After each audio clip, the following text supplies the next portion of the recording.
हरे कृष्ण। तो चलिए आज है एकादशी, तो आज एकादशी को भगवत गीता भी सुनाएंगे और भगवत गीता के साथ साथ एकादशी व्रत कथा भी सुनाएंगे। और आज है पुत्रदा एकादशी, तो आज पुत्रदा एकादशी व्रत कथा भी सुनानी है। पर पहले इससे पहले भगवत गीता सुनाएंगे आप सभी को, क्योंकि एकादशी वाले दिन भगवत गीता जरूर से जरूर सुननी चाहिए।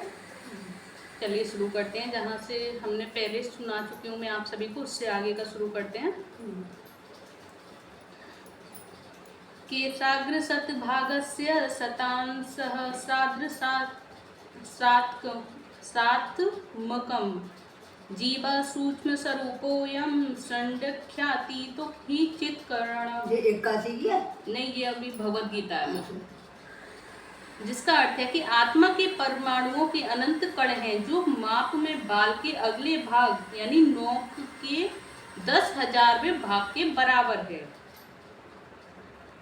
ये है दूसरे अध्याय का 17वां श्लोक का, जो आगे एक श्लोक सुना दिया था मैंने 17वें अध्याय में, तो उससे आगे का श्लोक है। और इसके आगे है, इस प्रकार आत्मा का प्रत्येक कण भौतिक परमाणुओं से भी छोटा है और ऐसे असंख्य कण हैं। यह अत्यंत लघु आत्म स्फुलिंग भौतिक शरीर का मूल आधार है और इस आत्म स्फुलिंग का प्रभाव सारे शरीर में उसी तरह व्याप्त है जिस प्रकार किसी औषधि का प्रभाव व्याप्त रहता है। आत्मा की यह धारा विद्युत धारा यानी सारे शरीर में चेतना के रूप में अनुभव की जाती है और यही आत्मा के अस्तित्व का प्रमाण है। सामान्य से सामान्य व्यक्ति भी समझ सकता है कि यह भौतिक शरीर चेतना रहित होने पर मृतक हो जाता है और शरीर में इस चेतना को किसी भी भौतिक उपचार से वापस नहीं लाया जा सकता। अतः यह चेतना भौतिक संयोग के फलस्वरूप नहीं है, अपितु आत्मा के कारण है। मुंडक उपनिषद सूक्ष्म यानी कि परमाणविक आत्मा की और अधिक विवेचना हुई है। एषो गुणात्मा चेतसा वेदिभ्यो यस्मिन् प्राणः पंचधा संविवेश प्राणेश्चित्तं सर्वभूतं प्रजानाम यस्मिन् विशुद्धि विभवतेस आत्मा, जिसका अर्थ है कि आत्मा आकार में अणु तुल्य है। इस पूरे श्लोक में और पूरा उसमें आत्मा का ही वर्णन हो रहा है कि आत्मा क्या है और कितनी छोटी होती है, क्या होती है, ये बताया गया है इसमें। जो आत्मा आकार में अणु तुल्य है, जिसे पूर्ण बुद्धि के द्वारा जाना जा सकता है। यह अणु आत्मा 5 प्रकार के प्राणों में तैर रहा है, जो है प्राण, अपान, व्यान, समान तथा उदान। यह हृदय के भीतर स्थित है और देहधारी जीव के पूरे शरीर में अपने प्रभाव का विस्तार करता है। जब आत्मा को 5 वायुओं के कलमश से शुद्ध कर लिया जाता है तो इसका आध्यात्मिक प्रभाव प्रकट होता है। हठयोग का प्रयोजन विविध आसनों द्वारा उन 5 प्रकार के प्राणों को नियंत्रित करना है जो आत्मा को घेरे हुए है, और यह योग किसी भौतिक लाभ के लिए नहीं, अपितु भौतिक आकाश के बंधन से अणु आत्मा की मुक्ति के लिए किया जाता है। इस प्रकार अणु आत्मा को सारे वैदिक साहित्य ने स्वीकारा है और प्रत्येक बुद्धिमान व्यक्ति अपने व्यावहारिक अनुभव से इसका प्रत्यक्ष अनुभव करता है। केवल मूर्ख व्यक्ति ही इस अणु आत्मा को सर्वव्यापी विष्णु तत्व के रूप में सोच सकता है और अणु आत्मा का प्रभाव पूरे शरीर में व्याप्त हो सकता है। मुंडक उपनिषद के अनुसार यह अणु आत्मा प्रत्येक जीव के हृदय में स्थित है, और चूंकि भौतिक विज्ञानी तथा अणु आत्मा को माप सकने में असमर्थ हैं, अतः उनमें से कुछ यह अनुभव करते हैं कि आत्मा है ही नहीं, यानी कि कुछ लोग वैज्ञानिक कहते हैं कि आत्मा तो है ही नहीं है, और व्यक्ति आत्मा तो निसंदेह परमात्मा के साथ हृदय में है, और इसलिए शारीरिक गतियों की सारी शक्ति शरीर के इसी भाग से उद्भूत है। जो लाल रक्त कण फेफड़ों से ऑक्सीजन ले जाते हैं, वे आत्मा से ही शक्ति प्राप्त करते हैं। अतः जब आत्मा इस स्थान से निकल जाता है तो रक्तोत्पादक संलयन बंद हो जाता है और औषधि विज्ञान लाल रक्त कणों की महत्ता को तो स्वीकार करता है, किंतु वह यह निश्चित नहीं कर पाता कि शक्ति का स्रोत आत्मा है। जो भी हो, औषधि विज्ञान यह स्वीकार करता है कि शरीर की सारी शक्ति का उद्गम स्थल हृदय है। पूर्ण आत्मा के ऐसे अणु कणों की तुलना सूर्य प्रकाश के कणों से की जाती है। इस सूर्य प्रकाश में असंख्य तेजोमय अणु होते हैं। इसी प्रकार परमेश्वर के अंश उनके किरणों के परमाणु स्फुलिंग हैं और प्रभा या परा शक्ति कहलाते हैं। अतः चाहे कोई वैदिक ज्ञान का अनुगामी हो या आधुनिक विज्ञान का, वह शरीर में आत्मा के अस्तित्व को नकार नहीं सकता। और भगवान ने स्वयं भगवत गीता में आत्मा के इस विज्ञान का विशद वर्णन किया है। जय श्री कृष्ण। तो ये रहा 17वां श्लोक कंप्लीट हो चुका। आज 18वां नेक्स्ट टाइम सुनाएंगे आप सभी को। दूसरे अध्याय का 17वां श्लोक आज कंप्लीट हो चुका है।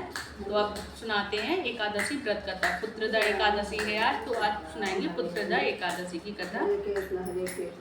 जय श्री कृष्ण चैतन्य प्रभु नित्यानंद, श्री अद्वैत गदाधर शिवासादि गौर भक्ति वृंद। तो देखिए, यह है एकादशी व्रत के महत्व की किताब मेरे पास, जिसमें से श्रावण मास की यानी सावन का मास चल रहा है।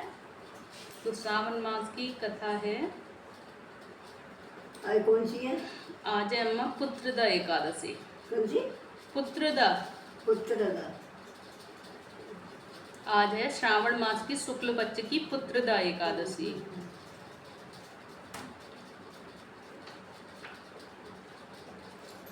सावन में परिक्रमा देवी बड़ी जाएगी।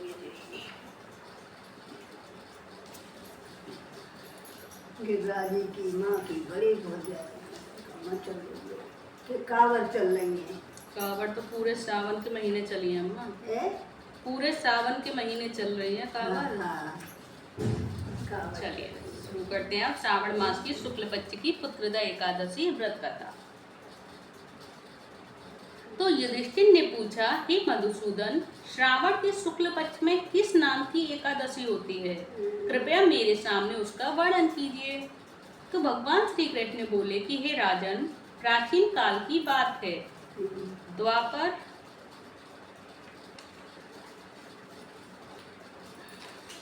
द्वापर युग के प्रारंभ का समय था और महिष्मतीपुर में राजा महिजीत अपने राज्य का पालन करते थे, किंतु उन्हें कोई पुत्र नहीं था। इसीलिए वह राज्य उन्हें सुखदायक प्रतीत नहीं होता था और अपनी अवस्था अधिक देखकर राजा को बड़ी चिंता हुई और उन्होंने प्रजा वर्ग में बैठकर इस प्रकार कहा कि हे प्रजाजनों, इस जन्म में मुझसे कोई पातक यानी गलत काम कोई होता है वो नहीं हुआ है। मैंने अपने खजाने में अन्याय से कमाया हुआ धन नहीं जमा किया है और ब्राह्मणों और देवताओं का धन भी मैंने कभी नहीं लिया है और प्रजा का मैंने पुत्रवत पालन किया है और धर्म से ही पृथ्वी पर अधिकार जमाया तथा दुष्टों को वे बंधु और पुत्रों के समान ही क्यों न रहे हों दंड दिया है और शिष्ट पुरुषों का सदा सम्मान किया है और किसी को द्वेष का पात्र नहीं समझा। फिर क्या कारण है जो मेरे घर में आज तक पुत्र उत्पन्न नहीं हुआ? आप लोग इसका विचार करें। तो राजा के ये वचन सुनकर प्रजा और पुरोहितों के साथ ब्राह्मणों ने उनके हित का विचार किया और उनके जो विचार करके गहन वन में उन्होंने प्रवेश किया। तो राजा का कल्याण चाहने वाले वे सभी लोग इधर उधर घूमकर ऋषि सेवित आश्रमों की तलाश करने लगे। इतने ही में उन्हें मुनि श्रेष्ठ यानी कि लोमस ऋषि के दर्शन हुए। तो लोमस ऋषि धर्म के तत्वज्ञ, संपूर्ण शास्त्रों के विशिष्ट विद्वान, दीर्घायु और परमात्मा थे। उनका शरीर लोम से भरा हुआ था। वे ब्रह्मा जी के समान तेजस्वी हैं और एक कल्प बीतने पर उनके शरीर का एक एक लोम विशीर्ण होता टूटकर गिरता है, इसीलिए उनका नाम लोमस हुआ है। वे महामुनि तीनों कालों की बातें जानते हैं। उन्हें देखकर सब लोगों को बड़ा हर्ष हुआ और उन्हें निकट आया देख लोमस ऋषि जी उनसे पूछने लगे कि तुम सब लोग किस लिए यहाँ आए हो? अपने आगमन का कारण मुझे बताओ। तुम लोगों के लिए जो हितकर कार्य होगा उसे मैं तुम्हारे लिए अवश्य करूंगा। तो सभी प्रजा वालों ने कहा कि हे ब्राह्मण, इस समय महीजीत नाम वाले जो राजा हैं उन्हें कोई पुत्र नहीं है। हम लोग उन्हीं की प्रजा हैं जिनका उन्होंने पुत्र की भांति पालन किया है। हम उन्हीं की प्रजा हैं। उन्हें पुत्रहीन देखकर उनके दुख से दुखित हो हम तपस्या करने का दृढ़ निश्चय करके यहाँ आए हैं। द्विजोत्तम राजा के भाग्य से इस समय हमें आपका दर्शन मिल गया है, यानी राजा के भाग्य से इस समय हमें आपका दर्शन मिल गया है। और महापुरुषों के दर्शन से ही मनुष्यों के सभी कार्य सिद्ध हो जाते हैं। तो हे मुनि, अब हमें उस उपाय का उपदेश कीजिए जिससे राजा को पुत्र की प्राप्ति हो। तो उनकी बात सुनकर महर्षि लोमश 2 घड़ी तक ध्यान मग्न हो गए। तत्पश्चात राजा के प्राचीन जन्म का वृतांत जानकर उन्होंने कहा, प्रजावृंद सुनो, राजा महीजीत पूर्व जन्म में मनुष्यों को चूसने वाला धनहीन वैश्य था। वह वैश्य गांव-गांव घूमकर व्यापार किया करता था। एक दिन जेठ के शुक्ल पक्ष में 10वीं तिथि को जब दोपहर का सूर्य तप रहा था, वह गांव की सीमा में एक जलाशय पर पहुंचा और पानी से भरी हुई बावली देखकर वैश्य ने वहां जल पीने का विचार किया। इतने ही में वहां बछड़े के साथ एक गौ भी आ पहुंची और वह प्यास से व्याकुल और ताप से पीड़ित थी। अतः बावली में जाकर जल पीने लगी और वैश्य ने पानी पीती हुई गाय को हाँककर दूर हटा दिया और स्वयं पानी पीने लग गया। उसी पाप कर्म के कारण राजा इस समय पुत्रहीन हुए हैं। किसी जन्म के पुण्य से इन्हें अकंटक राज्य की प्राप्ति हुई है। और प्रजाओं के सभी लोगों ने कहा कि हे मुनि, पुराण में सुना जाता है कि प्रायश्चित रूप पुण्य से पाप नष्ट हो जाते हैं। अतः पुण्य का उपदेश कीजिए जिससे उस पाप का नाश हो जाए। तो लोमश ऋषि बोले कि हे प्रजाजनों, श्रावण मास के शुक्ल पक्ष में जो एकादशी होती है वह पुत्रदा के नाम से विख्यात है और वह मनवांछित फल प्रदान करने वाली है। तुम लोग उसी व्रत को करो। तो यह सुनकर प्रजाजनों ने मुनि को नमस्कार किया और नगर में आकर विधि पूर्वक पुत्रदा एकादशी के व्रत का अनुष्ठान किया और उन्होंने विधि पूर्वक जागरण भी किया और उसका निर्मल पुण्य प्रजा को दे दिया। तत्पश्चात रानी ने गर्भ धारण किया और प्रसव का समय आने पर बलवान पुत्र को जन्म दिया। और इस कथा का महात्म सुनकर मनुष्य पाप से मुक्त हो जाता है तथा इहलोक में सुख पाकर परलोक में स्वर्गीय गति को प्राप्त होता है।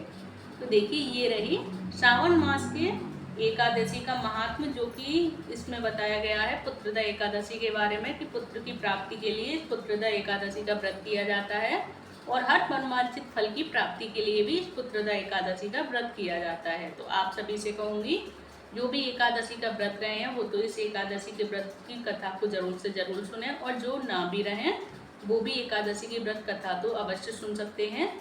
चलिए अब जय श्री कृष्ण चैतन्य प्रभु नित्यानंद, श्री अद्वैत गदाधर शिवासादि गौर भक्ति वृंद।